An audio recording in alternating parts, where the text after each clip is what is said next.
Stop flattering yourself. What you call deep reflection is, in truth, sophisticated cowardice. You believe that overthinking is a sign of a complex mind, but hard lucidity reveals the opposite. Every second you spend analyzing is a second used to flee from execution. Your overthinking is not intelligence. It is a tangled magnetic tape running in a loop to drown out the silence of your inertia. Your mind is not processing reality, it is generating noise to prevent you from facing the discomfort of error. What you call analysis is merely the defense mechanism of a walking corpse that fears the light of action. Modern culture committed a conceptual fraud by romanticizing cognitive paralysis as intellectual virtue. He thinks a lot became the complement of the mediocre. But here we treat the mind as a system, and a system that processes endlessly without generating output is a stalled system, a useless mechanism. The market of comfortable mindfulness taught you to be in touch with your thoughts. This is a strategic error. The truth is that most of these thoughts are not yours. They are social algorithms, echoes of traumas, and biological reactivity running in a system without supervision. You are not the author of your mind. You are the host of a mental parasite. In this protocol, do not expect relaxation. We are going to dismantle the concept of prapañca mental proliferation and understand why your inner voice is the most inauthentic entity you know. The conscious elite does not try to untie the knot of thoughts. It draws the blade and cuts the tape. If you seek the comfort of doubt, this content is not for you. If you seek sovereign consciousness, prepare for training. In raw realism, your mind functions like a high-precision flight simulator. The original purpose of thought is to simulate reality to predict risks and optimize training. However, the Walking Dead use the simulator in a pathological way. They enter the cockpit but never take flight. They become addicted to the safety of the simulation to avoid the impact of the real world. They spend all their energy processing hypothetical scenarios. What if I fail? What if it's not the right time? Merely to avoid the discomfort of exposure. Overthinking is a system error where the flight simulator becomes the final destination rather than the support tool. You believe you are preparing, but you are only generating metabolic heat without any kinetic movement. The conscious elite understands that an imperfect datum in execution is worth more than a perfect simulation in paralysis. The protocol requires you to turn off the simulator as soon as the takeoff command is issued.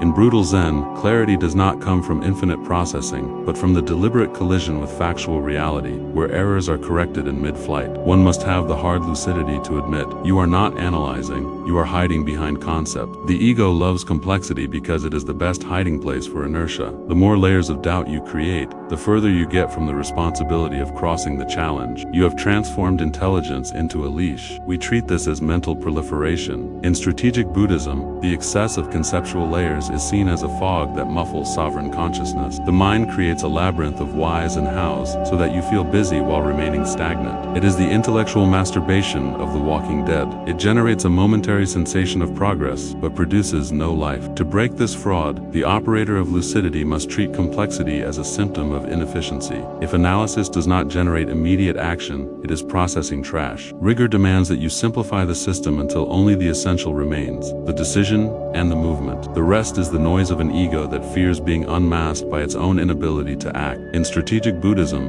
what you call flow of consciousness we diagnose as prapañca, rampant mental proliferation. Imagine a single datum of reality, for example, negative feedback. Under hard lucidity, this is merely a technical fact to be corrected. But for the uncontrolled mechanism, this is the start of a fire. The system of the Walking Dead initiates a chain reaction. The fact becomes a narrative of insufficiency, which becomes a memory of failure, which becomes a paralyzing fear of the future. This is the cascade of prapañca. You are not thinking, you are being flooded by automatic associations. Overthinking is the mechanism trying to solve an emotional problem through an infinite logical loop. Interrupting this process requires a surgical intervention in the mental hardware. The operator must identify the first link in the cascade and cut it before the proliferation consumes all available energy. Understand, you do not resolve a mental cascade by arguing with it. You dissolve it by withdrawing attention from the noise and returning it to the present body. The greatest illusion sustaining your lack of mental sovereignty is believing that I am thinking. The truth, thoughts are just happening in your system, like a biological secretion or a heartbeat. The voice in your head is not your sovereign essence. It is simulation software running defense algorithms and echoes of past traumas. If you were indeed the author of your thoughts, you could stop them right now for 10 minutes. The fact that you cannot proves that you are the host of an inauthentic mechanism that operates without your permission. The conscious elite treats the inner voice with dispassionate equanimity. The noise is heard, but no identity or authority is attributed to it. The thought I am not capable must be treated as a corrupted file running on the hardware. The operator of lucidity does not enter into a debate with defective software. He simply does not execute the program. True sovereign consciousness emerges when you become the observer of the noise, instead of being the victim of it. Command resides in total disidentification with the mental process. The Buddha presented the definitive diagnosis for your overthinking 2,500 years ago through the parable of the poisoned arrow. Imagine being hit by an arrow. A walking dead does not try to remove the object. He begins to analyze metaphysically. Who shot it? What caste is he from?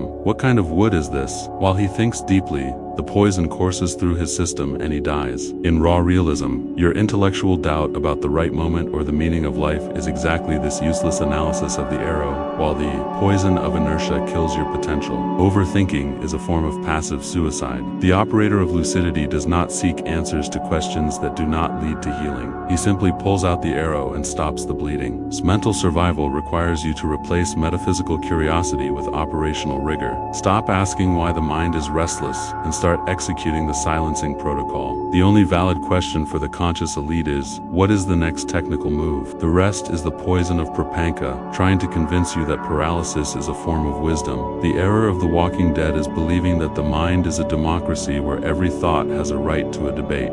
When you enter into a dialogue with internal noise, you have already surrendered your mental sovereignty. The moment you respond to a doubt from the mind, you validate the existence of an obstacle that is merely smoke. The blade of lucidity is the act of immediate recognition. This is not a fact, it is just a biological secretion of the system. In brutal Zen, the blade cuts the dialogue mid-sentence. So the mind begins the narrative of I don't know if you do not finish the hearing. The operator of lucidity imposes silence through authority, not persuasion. Cutting the dialogue means recognizing that the internal voice is inauthentic, and treating it with dispassionate equanimity.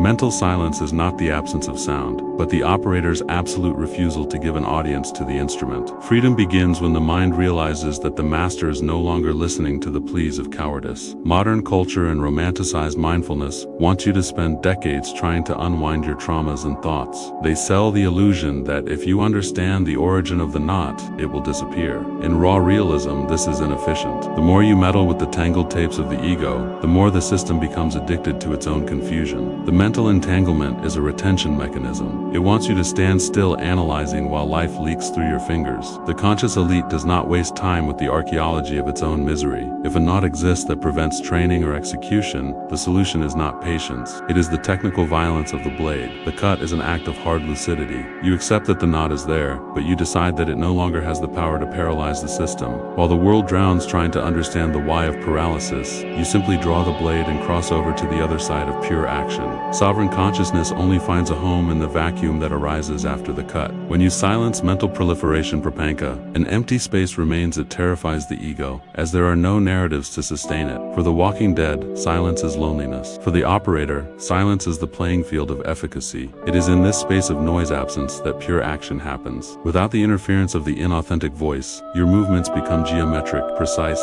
and dispassionate. You stop being a reactant and become an executor. The mental vacuum is the state of maximum training, where the mechanism and the operator become a single functional unit. This vacuum is true mental sovereignty. It is not a mystical state of enlightenment, but the technical cleaning of hardware that has stopped processing trash to focus on what is real. In the silence of the cut, doubt dies from a lack of emotional oxygen. Overthinking is, essentially, the pathological search for absolute certainty, a luxury the universe does not offer. The walking dead demands a 100% guarantee before taking the first step, which condemns them to eternal stagnation. In raw realism, operating with imperfect data is not a failure. It is the only possible strategy for those seeking rigor. The protocol of the conscious elite is clear. Execute with 60% clarity. The other 40% is the toll of reality that you pay when crossing through discomfort. Certainty does not come before action. It is the byproduct that action generates when colliding with the real world. Waiting for perfection is just a form of procrastination disguised as intellectual responsibility.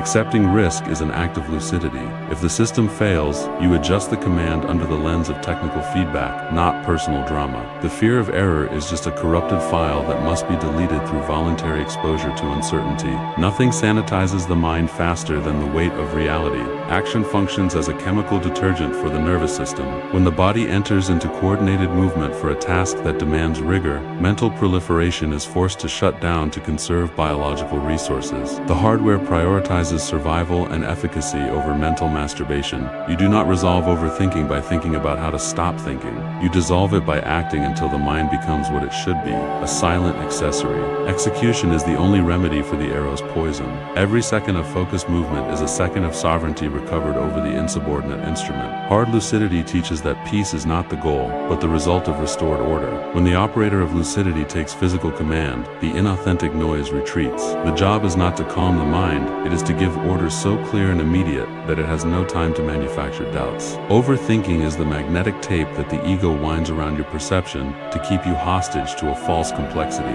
The average person, the walking dead, dies trying to untangle the knots, piously believing they need to understand everything before having the right to act. In raw realism, the search for total understanding is merely the leash your mind uses to ensure you never move. Hard lucidity reveals that your inner voice is not a wise counselor, but an inauthentic noise that feeds on your indecision. Real freedom is not an idyllic state of peace where thoughts stop arising. It is the sovereign capacity to ignore the noise and execute what must be done. You do not find the exit to the labyrinth by thinking more about the labyrinth. You find the exit by destroying the walls through action. Sovereign consciousness draws the blade and cuts the tape. You accept that doubt is a mechanical process of the hardware and decide that it no longer has the power to dictate your movement. Freedom is not at the end of the entanglement, it is in the cut. It always was. The moment you stop negotiating with your mind, the master resumes the throne, and the instrument finally falls silent. If this strategic Buddhism protocol cut through your noise, it was not an accident. It was your system recognizing a truth that was muffled by the static of mental inauthenticity. But know this, truth without training is just more useless information accumulated in your database. The conscious elite does not seek more analysis or momentary insights. It seeks the surgical precision of those who do not fear execution.